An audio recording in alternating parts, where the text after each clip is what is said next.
왜 어떤 말은 평생 잊혀지지 않을까요? 어린 시절 누군가에게 들었던 말 하나가 아직도 귀에 맴도는 경험 한 번쯤 있지 않으신가요? 칭찬은 쉽게 잊히는데 상처를 준 말은 수십 년이 지나도 어제 일처럼 선명하게 남아 있습니다. 왜 그럴까요? 왜 우리는 좋은 말보다 나쁜 말에 더 오래, 더 깊이 무너지는 걸까요? 오늘 이 이야기는 그 질문에서 시작합니다. 영상이 마음에 닿으신다면 구독과 좋아요로 함께 해주세요. 가족의 한마디 가장 가까운 곳에서 날아온 화살. 우리가 살면서 가장 많이 상처받는 곳은 어디일까요? 낯선 사람의 악의적인 말, 사회에서 받는 무시, 물론 그것도 아픕니다. 하지만 진짜로 오래 남는 상처, 뼈에 새겨지는 말들은 대부분 가장 가까운 사람에게서 옵니다. 부모님, 형제, 배우자, 자녀. 사랑하기 때문에 더 가까이 있는 사람들. 너는 왜 그것밖에 안 되냐? 내 형은 이렇게 하지 않았는데. 그러니까 안 되는 거야. 이런 말들. 아마 지금 이 글을 읽는 분 중 많은 분이 고개를 끄덕이고 계실 겁니다. 단 한 번도 이런 말을 들어본 적 없는 사람이 과연 있을까요? 가족의 말이 유독 깊이 박히는 데는 이유가 있습니다. 우리는 가족에게 인정받고 싶어 합니다. 그 욕구는 생존 본능만큼이나 강합니다. 인간은 원래 무리 안에서 살도록 설계된 존재이고 그 무리 중 가장 작고 가장 원초적인 단위가 바로 가족입니다. 그래서 가족에게 부정당하는 것은 단순한 감정적 상처가 아닙니다. 존재 자체를 부정당하는 것처럼 느껴집니다. 부처님은 이렇게 말씀하셨습니다. 자기 자신을 이긴 자는 전쟁에서 10,000,000명을 이긴 자보다 위대하다. 이 말씀은 단순한 수양의 이야기가 아닙니다. 가장 강한 적은 밖에 있는 것이 아니라 안에 있다는 뜻입니다.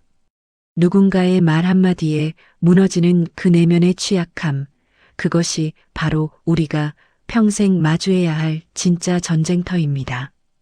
무시당했던 기억 존재가 없었던 것처럼 느껴졌던 순간, 상처에는 여러 종류가 있습니다. 그런데 많은 사람들이 공통적으로 가장 오래, 가장 깊이 기억하는 상처는 무시당했던 순간입니다. 나쁜 말을 들은 것도 아닙니다. 욕을 먹은 것도 아닙니다. 그냥 없는 사람 취급을 받은 것. 내가 말을 해도 아무도 들어주지 않았던 것. 내 의견이 방 안에 있는 공기처럼 그냥 흘러가 버린 것. 직장에서 회의 중에 내가 한 말이 묵살되고 잠시 후 옆 사람이 같은 말을 했을 때 모두가 고개를 끄덕이던 그 순간. 가족 모임에서 이야기를 꺼냈는데 아무도 반응하지 않아 혼자 말을 멈춰야 했던 그 침묵. 오래 사귄 친구가 내 고민에 응, 그래서 한마디로 넘겨버린 그 순간. 이런 기억들은 왜 이렇게 질기게 살아남는 걸까요? 심리학에서는 이것을 사회적 고통이라고 부릅니다. 신체적 고통과 사회적 고통은 뇌에서 같은 부위를 자극한다는 연구가 있습니다. 즉, 무시당하는 것은 실제로 맞는 것과 비슷한 수준의 고통을 일으킵니다. 과장이 아닙니다. 우리 몸은 사회적 거부를 신체적 위협과 거의 동일하게 처리합니다. 부처님은 이 메커니즘을 2500년 전에 이미 꿰뚫어 보셨습니다. 마음이 고통받으면 몸도 고통받고 마음이 평안하면 몸도 따라 평안해진다. 무시당한 기억이 오래 남는 것은 나약해서가 아닙니다. 인간이라면 누구나 겪는 지극히 자연스러운 반응입니다. 문제는 그 기억에 어떻게 반응하느냐입니다. 그 기억을 붙잡고 계속 곱씹느냐 아니면 인식하고 내려놓느냐. 오래 남는 상처 우리는 왜 잊지 못하는가? 심리학에는 부정편향이라는 개념이 있습니다. 인간의 뇌는 생존을 위해 부정적인 경험을 긍정적인 경험보다 훨씬 더 강하게, 더 오래 기억하도록 설계되어 있습니다. 칭찬 10마디보다 비난 한마디가 더 강하게 기억되는 것은 의지의 문제가 아니라 구조의 문제입니다. 하지만 법구경은 여기서 한 발 더 나아갑니다. 부처님은 상처가 오래 남는 것이 단순히 뇌의 구조 때문만은 아니라고 하셨습니다. 우리가 그 상처에 나를 붙이기 때문이라고 하셨습니다. 나는 무시당했다. 나는 부족하다. 나는 사랑받지 못한다는 이야기로 만들어버리기 때문에 상처는 사건이 아니라 정체성이 됩니다. 상처가 상처인 채로 있으면 시간이 지나면서 희미해집니다. 하지만 그 상처에 나라는 이름표를 붙이는 순간 그것은 기억이 아니라 자아가 됩니다. 그래서 잊히지 않는 겁니다. 생각이 모든 것의 근원이다. 생각에서 말이 나오고 행동이 나오고 습관이 나온다. 그러니 마음을 잘 살펴라. 이 법구경의 가르침은 상처받지 말라는 뜻이 아닙니다. 상처를 받더라도 그것을 나로 만들지 말라는 뜻입니다. 누군가의 말이 나를 아프게 할 수는 있습니다. 하지만 그 말이 내가 누구인지를 결정하게 두지 말라는 것. 오늘 이 순간 아직도 어떤 말이 마음속에 박혀 있다면 잠시 이렇게 물어보세요. 이것은 그 사람의 말인가 아니면 내가 나에게 하는 말인가? 그 구분을 시작하는 것. 그것이 치유의 첫걸음입니다. 법구경 마음이 모든 행위의 선구자이다. 마음이 으뜸이요. 마음이 주인이다. 만약 맑고 깨끗한 마음으로 말하거나 행동하면 그림자가 몸을 따르듯 행복이 그를 따라온다. 시끄러운 세상보다 더 무서운 건 흔들리는 마음. 스마트폰을 켜는 순간 세상은 쏟아집니다. 누군가는 오늘 또 승진했고, 누군가는 새 집을 샀고, 누군가는 해외여행을 다녀왔고, 누군가는 멋진 몸을 만들었습니다. 피드를 스크롤할수록 내 삶은 점점 초라해지는 것 같고 잠들기 전에 핸드폰을 내려놓을 때면 어딘가 묘하게 허탈한 기분이 듭니다. 이 시대를 살아가는 우리는 매일 쉴 새 없이 소음 속에 있습니다. 비교 행복을 갉아먹는 가장 조용한 도둑. 비교는 인간의 본능입니다. 우리는 자신의 위치를 파악하기 위해 타인을 기준 삼아 자신을 측정합니다. 이것 자체가 나쁜 것은 아닙니다. 문제는 비교가 성장의 도구가 아니라 자기 부정의 도구가 될 때입니다. 저 친구는 나랑 같이 시작했는데 왜 저렇게 잘 됐지? 나이가 같은데 저 사람은 벌써 저 집에서 살고 있어. 나는 왜 이것밖에 못했을까? 이런 생각들은 처음에는 아주 작은 목소리로 시작합니다. 하지만 반복되면서 점점 커지고 어느 순간 그 목소리가 내 삶의 배경음악이 됩니다. 소셜미디어는 이 비교를 극단으로 끌어올립니다. 인류 역사상 오늘날처럼 타인의 삶이 이렇게 생생하게, 이렇게 실시간으로 노출된 시대는 없었습니다. 과거에는 비교의 대상이 마을 안 혹은 아는 사람들 안에서 제한되었습니다. 지금은 전 세계 수십억 명의 가장 빛나는 순간들이 내 손 안에서 펼쳐집니다. 부처님은 말씀하셨습니다. 다른 사람의 허물을 보지 말라. 다른 사람이 한 일과 하지 않은 일을 보지 말라. 오직 내가 한 일과 하지 않은 일만을 살펴라. 이것은 세상과 단절하라는 뜻이 아닙니다. 나의 기준을 타인의 삶이 아니라 나의 어제에 두라는 뜻입니다. 어제의 나보다 오늘의 내가 조금 더 성장했는지, 그것이 유일하게 의미 있는 비교입니다. 비교는 멈추기 어렵습니다. 하지만 비교의 방향을 바꾸는 것은 가능합니다. 욕심 가져도 채워지지 않는 이유. 인간의 욕망에는 끝이 없다는 말 누구나 알고 있습니다. 하지만 머리로 알면서도 몸은 계속 더 많은 것을 원합니다. 왜 그럴까요? 경제학에는 한계 효용 체감의 법칙이 있습니다. 처음 먹는 피자 한 조각은 매우 맛있지만 네 번째, 다섯 번째 조각은 처음만큼 맛있지 않습니다. 욕망도 마찬가지입니다. 처음 원하는 것을 얻었을 때의 기쁨은 크지만 가지면 가질수록 그 기쁨의 강도는 줄어들고 다음 것을 원하는 욕망은 커집니다. 그런데 우리는 이것을 알면서도 다음 것을 얻으면 행복해질 것이라는 착각을 버리지 못합니다. 더 넓은 집, 더 좋은 차, 더 높은 직급, 더 많은 돈. 이것만 있으면이라는 조건이 충족되는 순간 새로운 이것만 있으면이 등장합니다. 부처님은 이것을 가래라고 부르셨습니다. 목마른 사람이 짠물을 마시는 것과 같다고 하셨습니다. 마실수록 더 목이 마릅니다. 욕심에서 근심이 생기고 욕심에서 두려움이 생긴다. 욕심에서 완전히 벗어난 자에게는 근심도 없고 두려움도 없다. 법구경의 이 말씀은 욕심 자체를 죄악시하지 않습니다. 욕심은 인간의 자연스러운 속성입니다. 다만 그 욕심이 나를 이끌어가도록 두지 말라는 것입니다.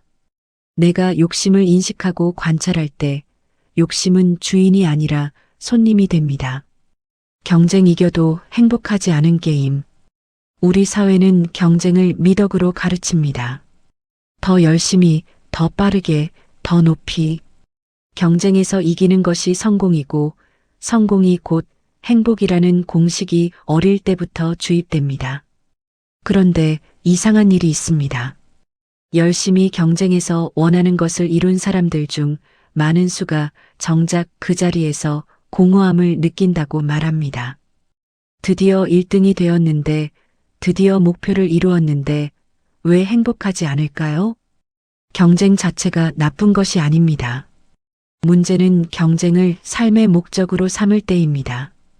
누군가를 이기기 위해 사는 삶은 그 누군가가 없으면 방향을 잃습니다. 나의 행복이 타인의 실패에 달려 있다면 그것은 온전한 행복이 아닙니다. 부처님 시대에도 사람들은 권력을 두고 재산을 두고 명예를 두고 다퉜습니다. 인간의 경쟁 본능은 2500년 전이나 지금이나 크게 다르지 않습니다. 부처님은 그 본능을 없애라고 하지 않으셨습니다. 다만 방향을 바꾸라고 하셨습니다. 자기 자신을 정복하라. 그것이 가장 위대한 승리다. 남을 이기는 것보다 어제의 나를 이기는 것. 그것이 진정한 경쟁의 방향입니다. 인정받고 싶은 마음, 가장 인간적인 욕구. 저 사람은 왜 저렇게 인정받으려 하지? 우리는 이런 말을 종종 합니다. 마치 인정받고 싶은 마음이 부끄러운 것인 양. 하지만 솔직해져 봅시다. 인정받고 싶지 않은 사람이 있을까요? 인정 욕구는 부끄러운 것이 아닙니다. 가장 인간적인 욕구 중 하나입니다. 우리는 타인에게 의미 있는 존재이고 싶고 내가 한 일이 가치 있다고 인정받고 싶습니다. 이것은 지극히 정상적인 감정입니다. 문제는 이 욕구가 너무 강해져서 타인의 평가가 내 삶의 척도가 될 때입니다.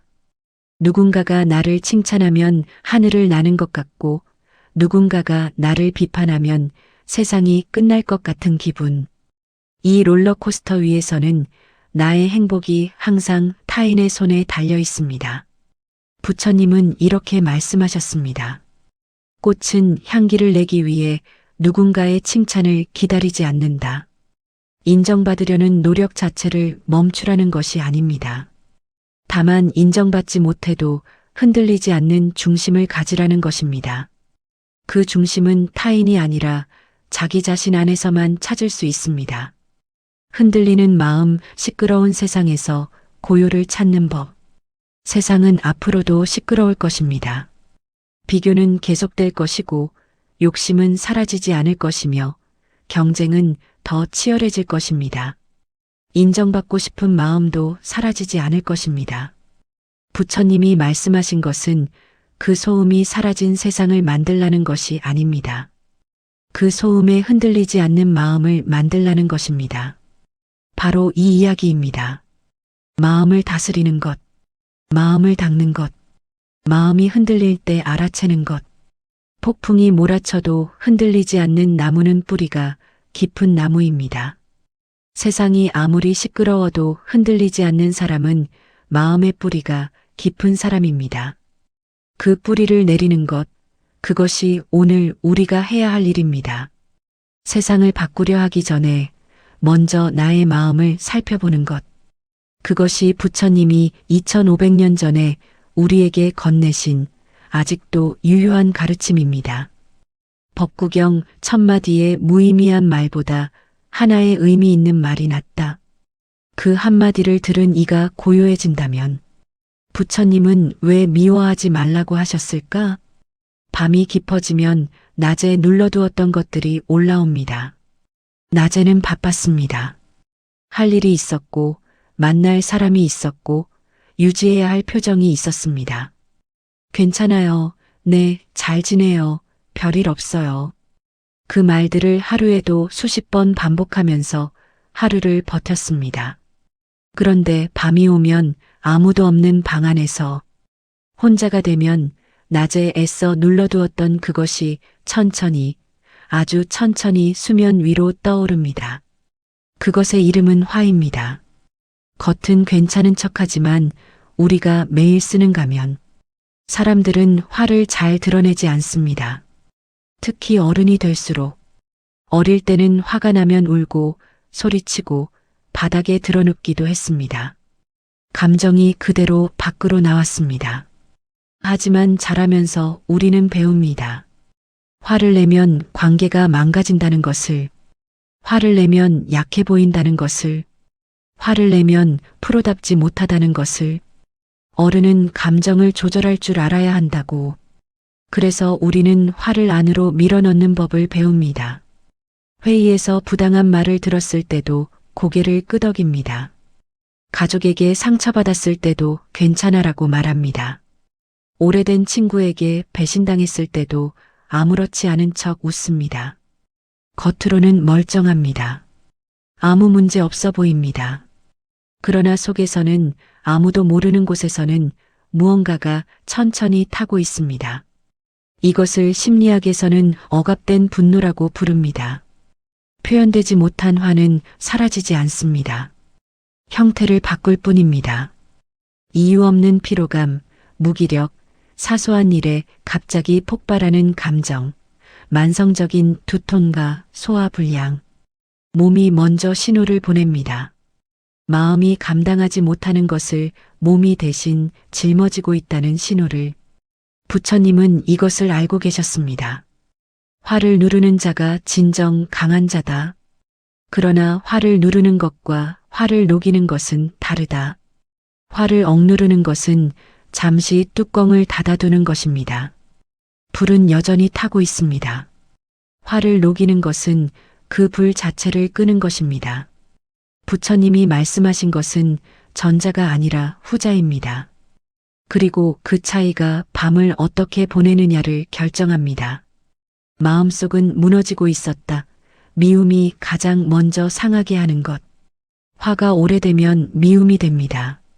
처음에는 특정 상황에 대한 화였습니다. 그 말은 잘못됐어.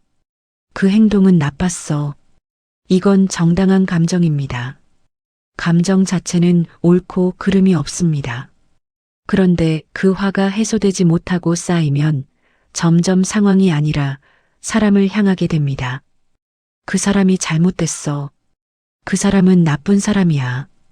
그리고 더 오래 품으면 마침내 자신을 향하게 됩니다. 나는 왜 이런 사람 곁에 있었을까? 나는 왜 그때 아무 말도 못했을까? 미움은 처음에는 밖을 향하지만 결국 안으로 돌아옵니다. 법구경에는 이런 말씀이 있습니다. 미움은 미움으로 결코 사라지지 않는다. 오직 사랑으로만 미움은 사라진다. 이것은 영원한 진리다. 이 말을 처음 들으면 너무 이상적으로 들립니다. 나를 상처 준 사람을 사랑하라고? 그게 가능한 일인가?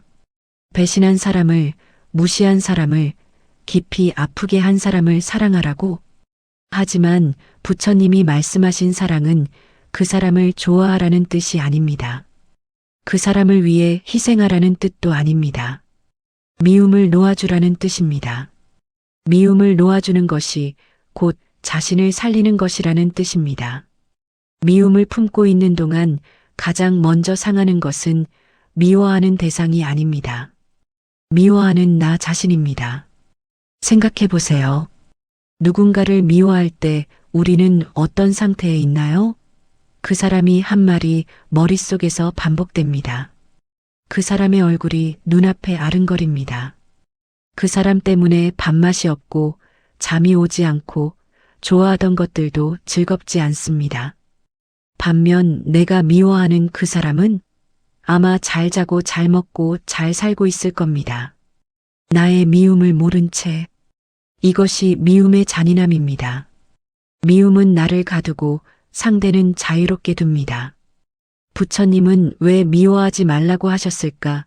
용서는 상대를 위한 것이 아니다. 부처님이 미워하지 말라고 하신 데는 도덕적인 이유만 있는 것이 아닙니다. 가장 실용적인 이유가 있습니다. 미워하는 것이 자신에게 해롭기 때문입니다. 불교에서는 화를 독을 마시고 상대가 죽기를 바라는 것에 비유합니다. 아주 정확한 비유입니다. 미움을 품을 때 독을 마시는 것은 내 쪽입니다. 상대는 그 독을 마시지 않습니다. 그럼에도 우리는 계속 그 독을 마십니다. 상대가 언젠가 고통받기를 바라면서. 그렇다면 어떻게 해야 할까요? 부처님은 용서를 말씀하셨습니다. 그런데 이 용서가 많은 분들에게 오해됩니다. 용서는 그 사람의 잘못을 없애주는 것이 아닙니다. 용서는 그 사람이 한 행동을 괜찮다고 인정하는 것이 아닙니다. 용서는 상대를 위한 것이 아닙니다. 용서는 오직 나를 위한 것입니다. 미움이라는 감옥에서 나를 꺼내는 것. 그 사람이 내 마음속에 차지한 자리를 돌려받는 것. 그것이 용서입니다. 용서한다고 해서 그 사람과 다시 친해져야 하는 것도, 연락을 해야 하는 것도, 그 사람을 다시 삶 안으로 들여야 하는 것도 아닙니다. 다만 내 마음 안에서 그 사람을 놓아주는 것. 그것만으로 충분합니다. 원한을 품은 마음으로는 평화가 없다. 원한을 놓아버린 마음에만 평화가 깃든다. 화를 품은 밤은 깁니다. 그 밤을 짧게 만드는 것은 상대의 사과가 아닙니다. 기다려도 오지 않을 수 있는 그 사과를 기다리는 대신 지금 이 순간 내가 할 수 있는 것이 있습니다. 오늘 밤 잠들기 전에 단 한 가지만 해보세요. 나는 그 미움을 오늘 여기에 내려놓겠다. 상대를 위해서가 아닙니다. 나 자신을 위해서. 긴 밤을 더 이상 혼자 불태우지 않기 위해서. 내일 아침 조금 더 가벼운 마음으로 눈을 뜨기 위해서. 부처님이 미워하지 말라고 하신 것은 착하게 살라는 윤리적 명령이 아니었습니다. 가장 자기 자신을 아끼는 방법을 알려주신 것이었습니다. 법구경 화를 버려라. 자만을 버려라. 모든 속박을 벗어나라. 이름과 형상에 집착하지 않는 자에게는 고통이 따르지 않는다. 자기 마음의 주인이었기 때문이다. 살면서 이런 사람을 만난 적 있으신가요? 어떤 상황에서도 흔들리지 않는 사람. 누군가 날카롭게 비난해도 무너지지 않고 모두가 칭찬을 쏟아내도 우쭐대지 않는 사람. 폭풍 한가운데서도 고요한 눈처럼 주변이 아무리 요동쳐도 중심을 잃지 않는 사람. 우리는 그런 사람을 보면 본능적으로 무언가를 느낍니다. 부러움인지 경외감인지 혹은 나도 저렇게 살 수 있을까라는 질문인지. 이유를 정확히 설명하기 어렵지만 그 사람 곁에 있으면 묘하게 안정되는 기분. 그 사람이 내뿜는 고요가 주변으로 번지는 느낌. 부처님이 바로 그런 분이었습니다. 비난받아도 흔들리지 않았다. 욕설을 돌려보낸 이야기. 부처님의 생애에 유명한 일화가 있습니다. 어느 날 한 바라문이 부처님을 찾아와 거친 말로 욕설을 퍼부었습니다. 종교적 경쟁심이었는지 개인적인 감정이었는지 이유는 명확하지 않습니다. 다만 그는 대중 앞에서 부처님을 향해 끊임없이 비난과 모욕의 말을 쏟아냈습니다. 부처님은 끝까지 조용히 듣고 계셨습니다. 말이 멈추자 부처님이 조용히 물으셨습니다. 당신이 누군가에게 선물을 주었는데 그 사람이 받지 않으면 그 선물은 누구의 것입니까? 바라문은 잠시 멈추었다가 대답했습니다. 당연히 준 사람의 것이지요. 부처님이 말씀하셨습니다. 그렇습니다. 당신이 나에게 퍼부은 그 말들도 마찬가지입니다. 나는 받지 않았습니다. 그것은 여전히 당신의 것입니다. 이 이야기가 오래 전해지는 데는 이유가 있습니다. 단순히 현명한 대응이어서가 아닙니다. 이 짧은 대화 속에 부처님의 마음 상태가 그대로 담겨 있기 때문입니다. 비난을 들었지만 그것이 내 안으로 들어오도록 허락하지 않았다는 것, 문을 열지 않은 것입니다. 우리는 보통 누군가에게 나쁜 말을 들으면 그 말을 안으로 가지고 들어옵니다. 방 안으로, 밤 안으로, 꿈 안으로. 그리고 몇 번이고 다시 꺼내어 봅니다. 왜 저런 말을 했을까? 내가 정말 그런 사람인가? 어떻게 대꾸했어야 했나? 그 말이 상처가 되는 것은 누군가 내게 던졌기 때문이 아니라 내가 그것을 집어들었기 때문입니다. 부처님은 집어들지 않으셨습니다. 칭찬받아도 들뜨지 않았다. 흔들림의 두 가지 방향. 우리는 흔들림을 이야기할 때 주로 부정적인 것에 집중합니다. 비난, 상처, 실패. 이것들에 흔들리지 말아야 한다고. 그런데 부처님의 평온함은 그것만이 아니었습니다. 칭찬받아도 들뜨지 않으셨습니다. 이것이 사실 더 어렵습니다. 비난에 흔들리지 않는 것은 훈련으로 어느 정도 가능합니다. 하지만 칭찬에 흔들리지 않는 것은 다른 차원의 이야기입니다. 칭찬은 기분 좋은 것이고 우리는 그 기분을 더 원하게 됩니다. 인정받고 싶은 마음, 더 많이 사랑받고 싶은 마음. 이것은 인간의 가장 근본적인 욕구입니다. 그 욕구가 채워질 때 흔들리지 않는다는 것, 그것은 어떤 경지일까요? 법구경은 이것을 이렇게 설명합니다. 바람이 불어도 흔들리지 않는 거대한 바위처럼 지혜로운 자는 칭찬과 비난에 흔들리지 않는다. 바위가 흔들리지 않는 것은 바람이 없어서가 아닙니다. 바위 자체가 단단하기 때문입니다. 칭찬과 비난이라는 바람은 계속 붑니다. 세상이 존재하는 한 멈추지 않습니다. 흔들리지 않으려면 바람을 막는 것이 아니라 자신이 단단해져야 합니다. 그런데 여기서 오해하지 말아야 할 것이 있습니다. 흔들리지 않는다는 것이 감정이 없다는 것이 아닙니다. 부처님도 아픔을 아셨고 기쁨을 아셨습니다. 다만 그 감정들이 마음의 주인이 되도록 두지 않으셨습니다. 감정은 손님처럼 왔다가 가도록 두셨습니다. 오는 것을 막지 않고 가는 것을 붙잡지 않으셨습니다. 감정을 느끼되 감정에 휩쓸리지 않는 것. 그것이 부처님의 평온함의 본질이었습니다. 자기 마음의 주인 가장 어렵고 가장 중요한 것. 부처님은 왕자로 태어나셨습니다. 모든 것을 가질 수 있었습니다. 권력, 재산, 명예, 사랑. 그 모든 것을 버리고 출가하신 이유가 무엇이었을까요? 그것들이 행복을 주지 않는다는 것을 아셨기 때문입니다.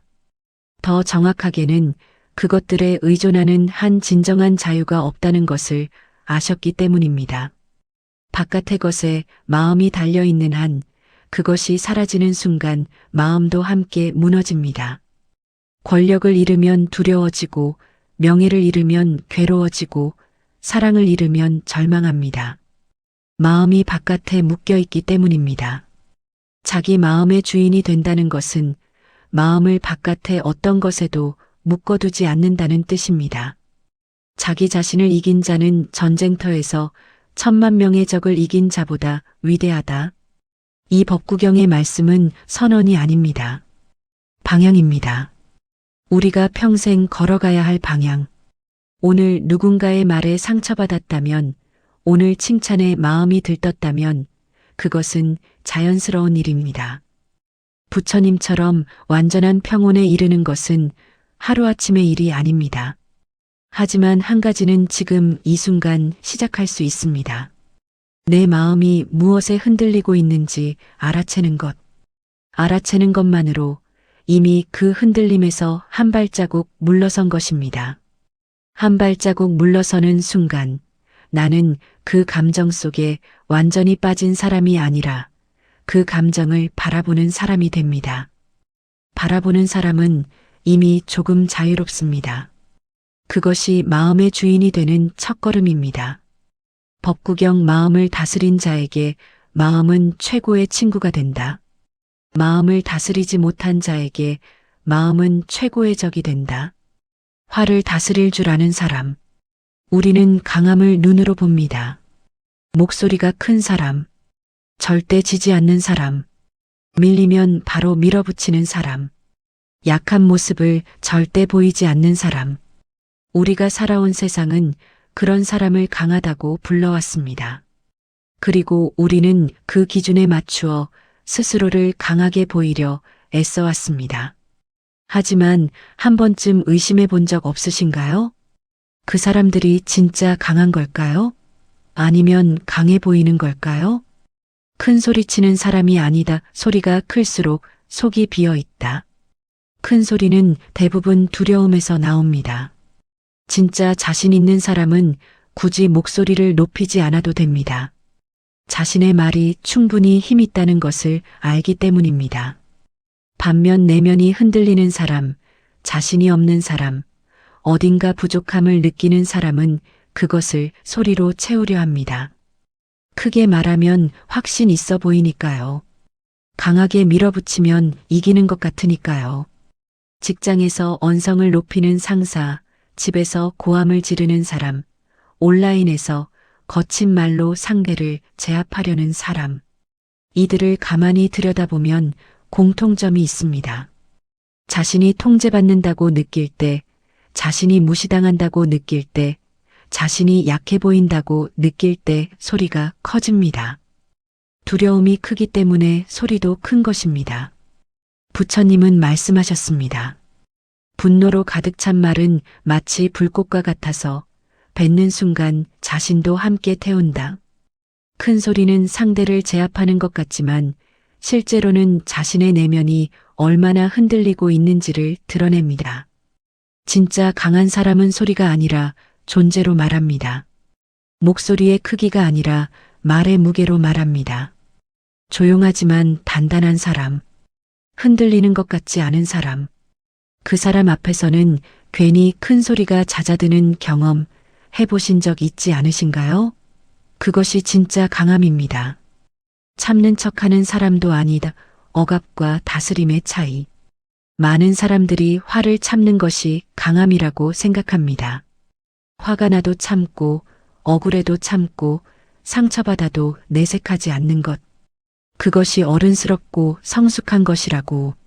하지만 참는 것과 다스리는 것은 완전히 다릅니다. 참는 것은 화를 안으로 밀어넣는 것입니다. 보이지 않는 곳에 쌓아두는 것입니다. 겉으로는 괜찮아 보이지만 안에서는 계속 쌓입니다. 그리고 어느 순간 한계를 넘으면 예상치 못한 때에 폭발합니다. 오래 참아온 사람이 사소한 일에 갑자기 터지는 것, 그래서 주변 사람들이 당황하는 것. 이것이 참음의 결말입니다. 다스리는 것은 다릅니다. 화가 올라오는 것을 느낍니다. 그것을 억누르려 하지 않습니다. 대신 그것을 바라봅니다. 아, 지금 나는 화가 나고 있구나. 그 인식 하나가 화와 나 사이에 공간을 만듭니다. 그 공간 안에서 어떻게 반응할지 선택할 수 있게 됩니다. 화에 끌려가지 않고 화를 인식한 채로 내가 원하는 방향으로 행동할 수 있게 됩니다. 심리학자 빅터 프랭클은 말했습니다. 자극과 반응 사이에는 공간이 있다. 그 공간에 우리의 자유가 있다. 부처님이 말씀하신 것도 바로 그 공간입니다. 화를 알아채는 순간 화는 이미 반쯤 사그라든다. 참는 사람은 그 공간이 없습니다. 자극이 오면 바로 억압합니다. 그래서 내부 압력이 계속 높아집니다. 다스리는 사람은 그 공간을 만듭니다. 자극과 반응 사이에서 잠깐 멈춥니다. 그 잠깐이 전부를 바꿉니다. 진짜 강한 사람은 화가 나지 않는 사람이 아닙니다. 화가 나더라도 그 화가 자신을 대신 움직이도록 두지 않는 사람입니다. 화를 다스릴 줄 아는 사람, 강함의 진짜 정의. 법구경에서 부처님은 강함에 대해 매우 명확하게 말씀하십니다. 화가 일어날 때 그것을 억누르는 자를 나는 마부라 부른다. 나머지는 그저 고삐를 쥐고 있을 뿐이다. 마부는 말을 억지로 막지 않습니다.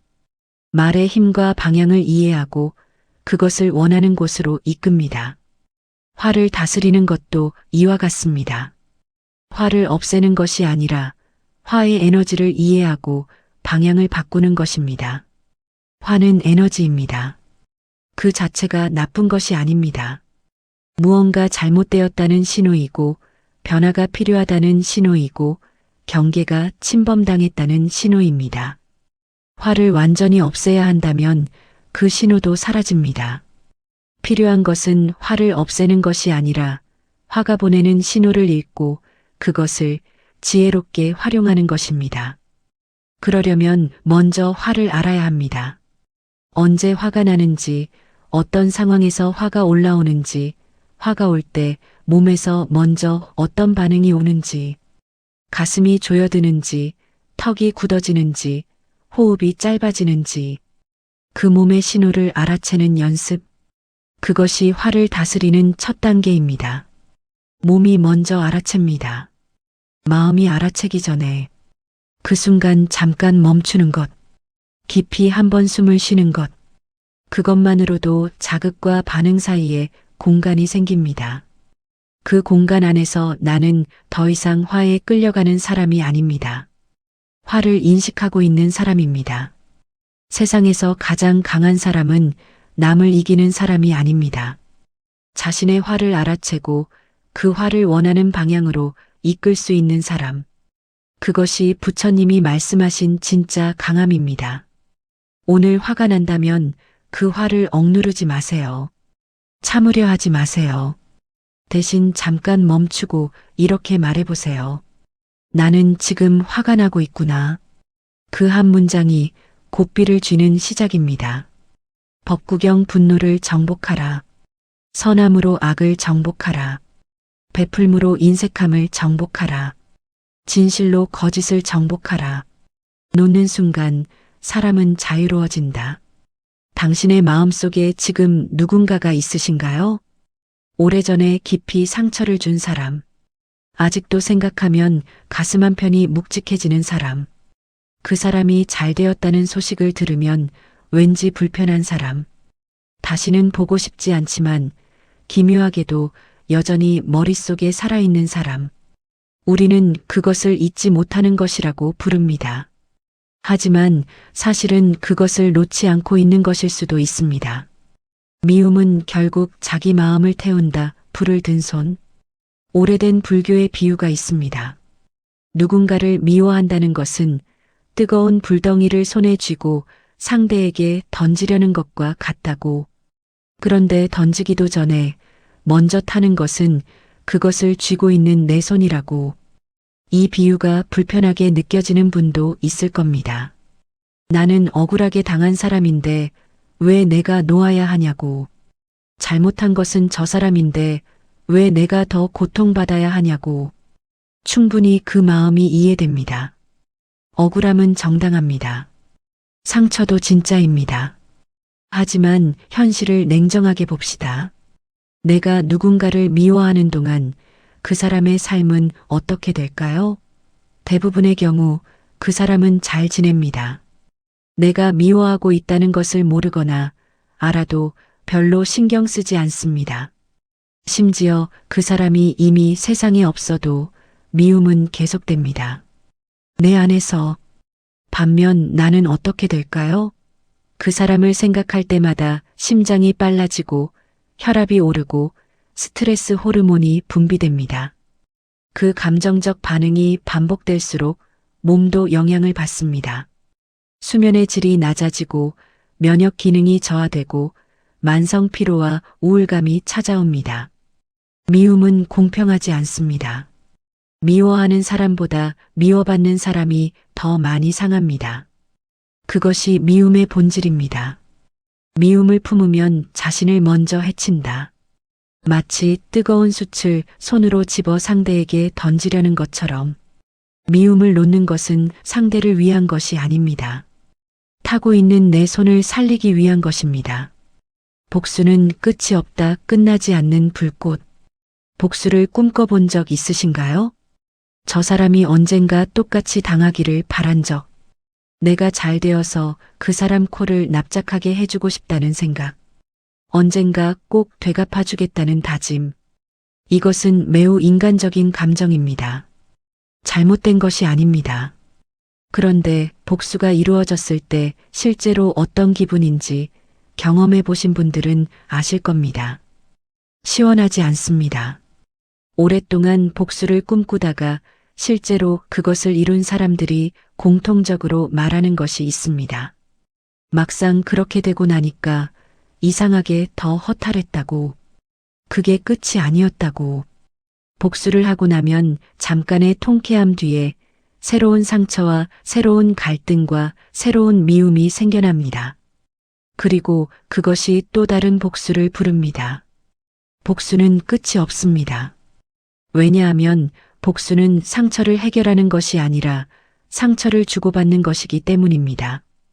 내가 받은 상처가 치유되는 것이 아니라 같은 상처를 상대에게 돌려주는 것입니다.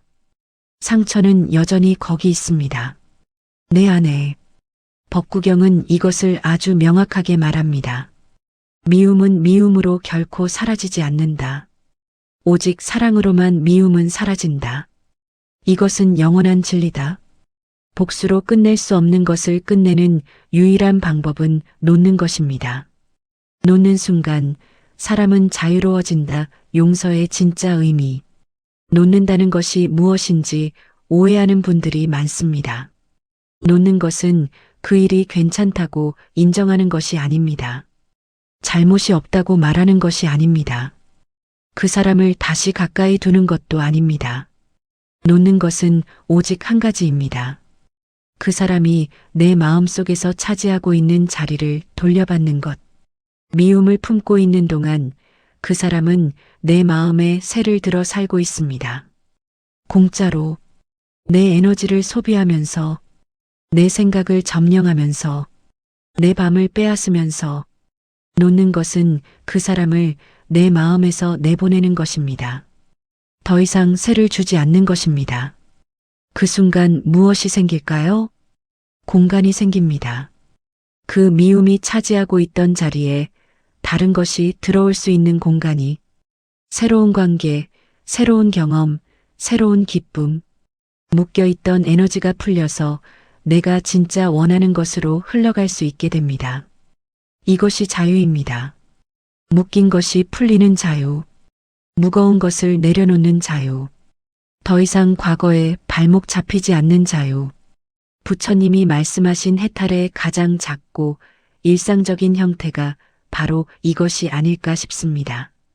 거창한 깨달음이 아니어도 됩니다. 오늘 이 순간 내가 꼭 쥐고 있는 어떤 미움을 하나 내려놓는 것. 그것으로도 우리는 조금 더 자유로워집니다.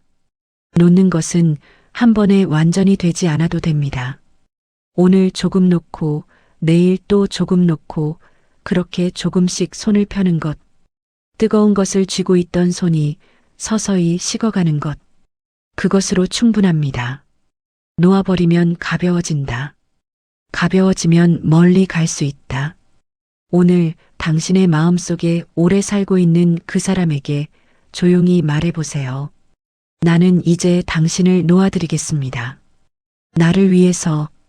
그 말이 입 밖으로 나오든 마음속에서만 머물든 그 의도 하나가 이미 시작입니다. 법구경 원한을 원한으로 갚으려 하면 원한은 결코 끝나지 않는다. 원한을 버림으로써만 원한은 끝난다. 이것이 오래된 진리다. 마이너스. 지금은 마음의 평온이 더 중요하다. 어느 날 문득 깨닫는 순간이 옵니다. 더 이상 빨리 달리고 싶지 않다는 것을, 누군가를 이기고 싶다는 마음이 예전만큼 강하지 않다는 것을, 새벽까지 일하던 그 에너지가 어느새 조용한 아침 한 잔의 차를 더 소중하게 여기는 마음으로 바뀌어 있다는 것을, 그것이 나이 드는 것일까요? 아니면 비로소 철이 드는 것일까요? 부처님은 말씀하셨습니다. 꽃이 피는데도 때가 있고 지는데도 때가 있다고. 봄에 피어나는 꽃과 가을에 익는 열매는 서로 다른 아름다움이 있다고. 인생도 마찬가지입니다. 젊음의 속도와 나이 들매의 고요함은 우열이 없습니다. 다만 계절이 다를 뿐입니다. 젊을 때 우리는 달렸습니다. 더 빨리, 더 높이, 더 멀리. 시간은 언제나 부족했고 해야 할 일은 언제나 넘쳤습니다. 경쟁에서 뒤처지면 안 된다는 불안이 늘 발뒤꿈치를 따라다녔습니다. 쉰다는 것은 게으른 것이고 천천히 간다는 것은 지는 것이었습니다. 속도가 곧 능력이었고 바쁨이 곧 가치 있는 삶의 증거처럼 여겨졌습니다. 그렇게 달렸습니다. 열심히, 성실하게, 때로는 자신을 갈아 넣으면서. 그 시간이 나쁜 것은 아닙니다. 그 시절이 있었기에 지금이 있습니다.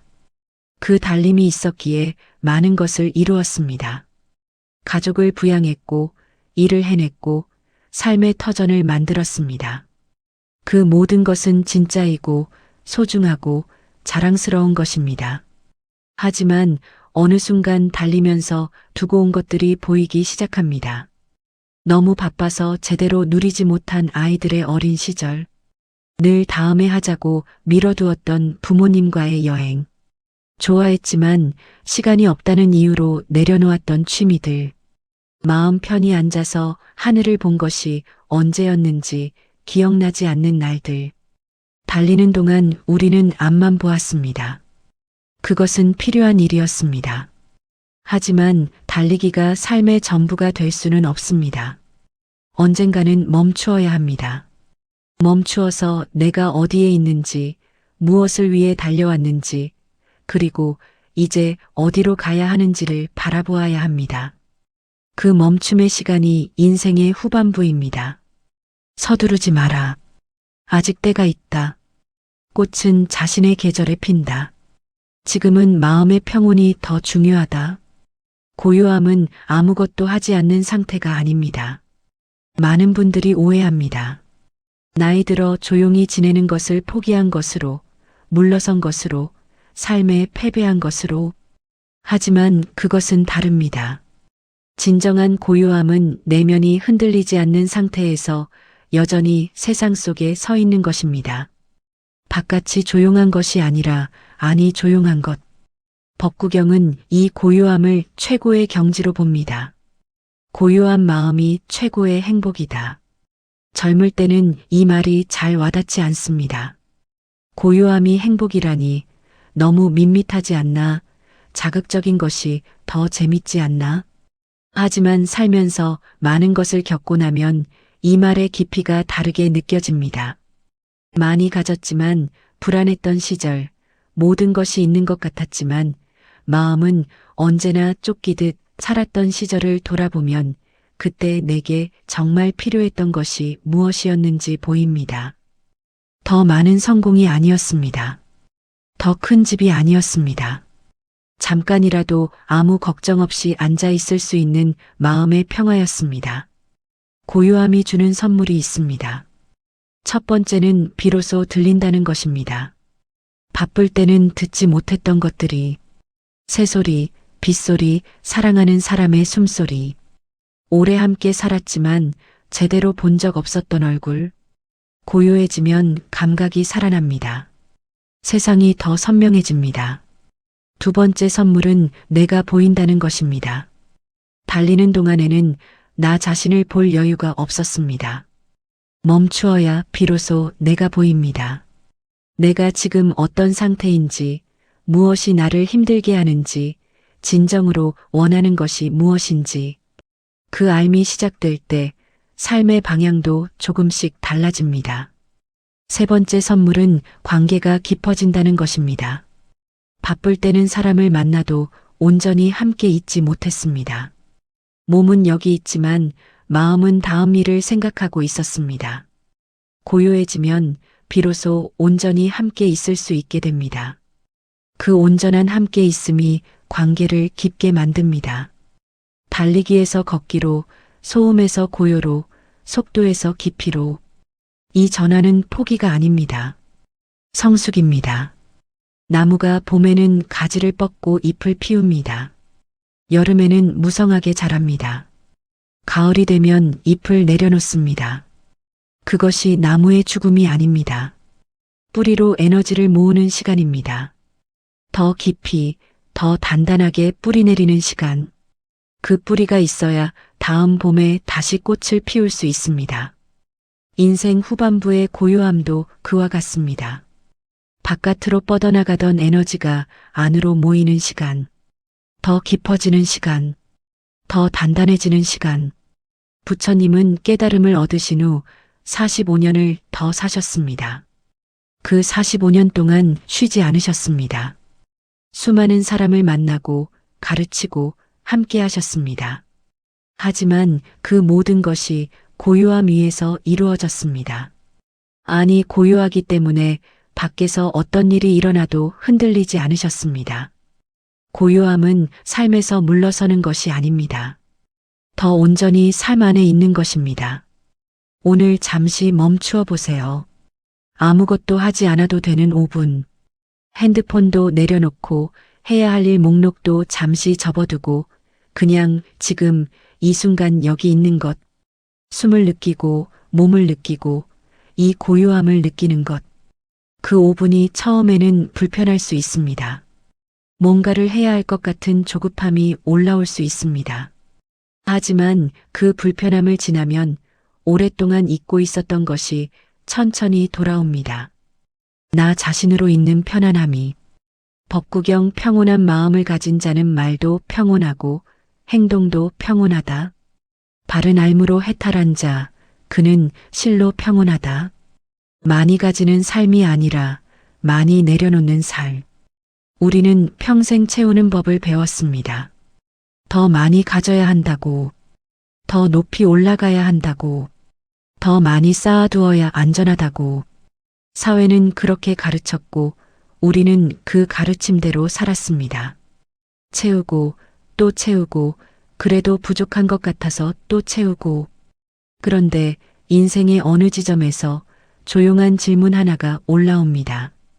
이 많은 것들이 나를 행복하게 해주고 있는가? 심리학자들이 오랫동안 연구해온 질문이 있습니다. 돈이 많아지면 행복해지는가? 어느 정도까지는 그렇습니다. 기본적인 필요가 충족되지 않으면 행복하기 어렵습니다. 먹고, 자고, 아프면 치료받고, 안전하게 살 수 있는 것. 그것이 갖추어지기 전까지는 물질이 행복에 직접적인 영향을 줍니다. 하지만 그 이상이 되면 이야기가 달라집니다. 연구들은 일관되게 말합니다. 일정 수준 이상이 되면 더 많이 가져도 행복은 그만큼 늘지 않는다고. 오히려 더 많이 가질수록 잃는 것에 대한 두려움이 커지고 관리해야 할 것이 많아지고 더 많이 원하는 마음이 강해진다고. 이것이 채움의 역설입니다. 채우면 채울수록 빈 것처럼 느껴지는 것. 부처님은 이 역설을 일찍이 꿰뚫어 보셨습니다.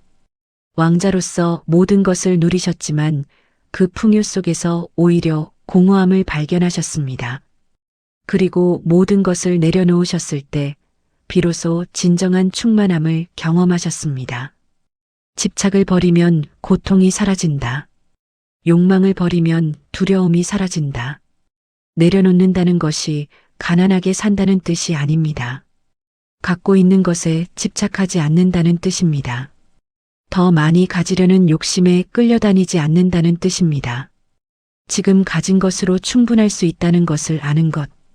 그 알미 내려놓음입니다. 비워본 경험이 있으신가요? 오래된 물건들을 정리하면서 쓸모 없어진 것들을 내보내면서 더 이상 나에게 맞지 않는 것들과 작별하면서 처음에는 아깝고 불안합니다. 버리면 안 될 것 같고 나중에 필요할 것 같고 이것마저 없으면 부족할 것 같습니다. 그런데 막상 내보내고 나면 신기하게도 가벼워집니다. 공간이 생깁니다. 그 공간에 예상하지 못한 것들이 들어옵니다. 새로운 바람이, 오래전 잊었던 여유가, 있는 것들을 처음 보는 것처럼 바라보게 되는 신선함이, 내려놓음은 물건에만 해당하지 않습니다. 오래된 원망을 내려놓는 것, 증명해야 한다는 강박을 내려놓는 것, 남들에게 어떻게 보일지에 대한 걱정을 내려놓는 것, 이미 지나간 일에 대한 후회를 내려놓는 것, 아직 오지 않은 일에 대한 불안을 내려놓는 것, 이것들을 하나씩 내려놓을 때 마음속에 공간이 생깁니다. 그리고 그 공간이 생겨야 비로소 지금 이 순간이 들어올 수 있습니다. 오늘 이 햇살이, 오늘 이 바람이, 지금 곁에 있는 사람의 온기가. 법구경은 이것을 이렇게 말합니다. 모든 것은 덧없다. 이것을 지혜로 볼 때 괴로움에서 멀어진다. 이것이 청정으로 이르는 길이다. 덧없다는 것을 아는 것이 슬픔이 아닙니다. 그것을 알기 때문에 지금 이 순간이 소중해집니다. 영원하지 않기 때문에 지금 여기에 온전히 있어야 하는 이유가 생깁니다.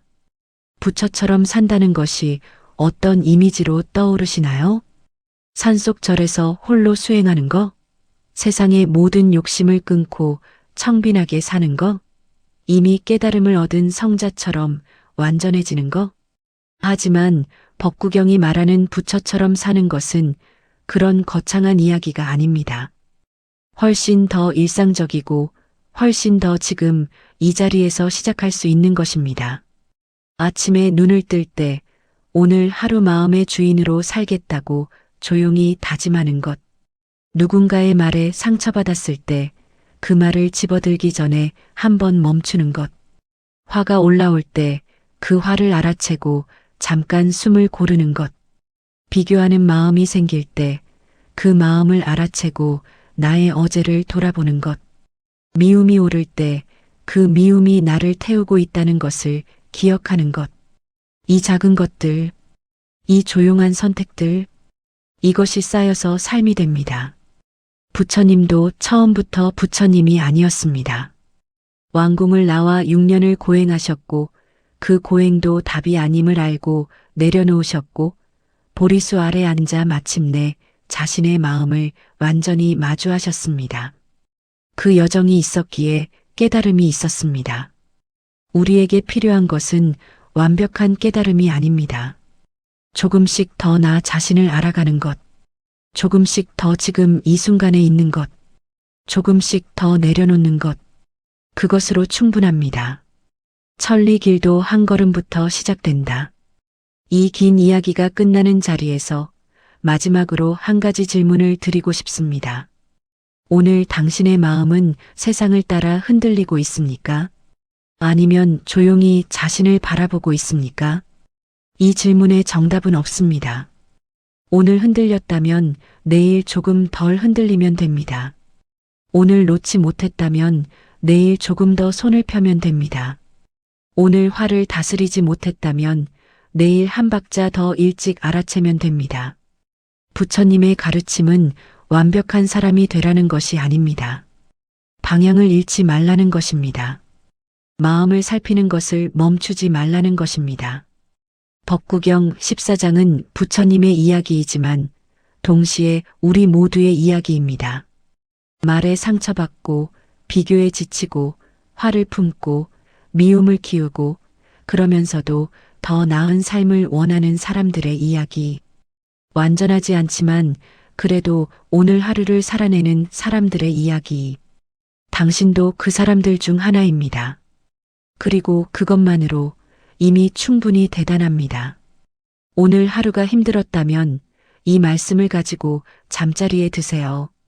마음이 고요한 자는 이기고 지는 것에 얽매이지 않는다. 그에게는 지금 이 순간이 전부이고 그것으로 충분하다. 내일 아침 눈을 뜰 때 어제보다 조금 더 가벼운 마음으로, 어제보다 조금 더 나 자신으로, 그것이 부처처럼 살아가는 것의 시작입니다. 오늘도 수고하셨습니다. 법구경 14장의 마지막 말씀. 이 세상에서 자기 자신보다 더 사랑받는 존재는 없다.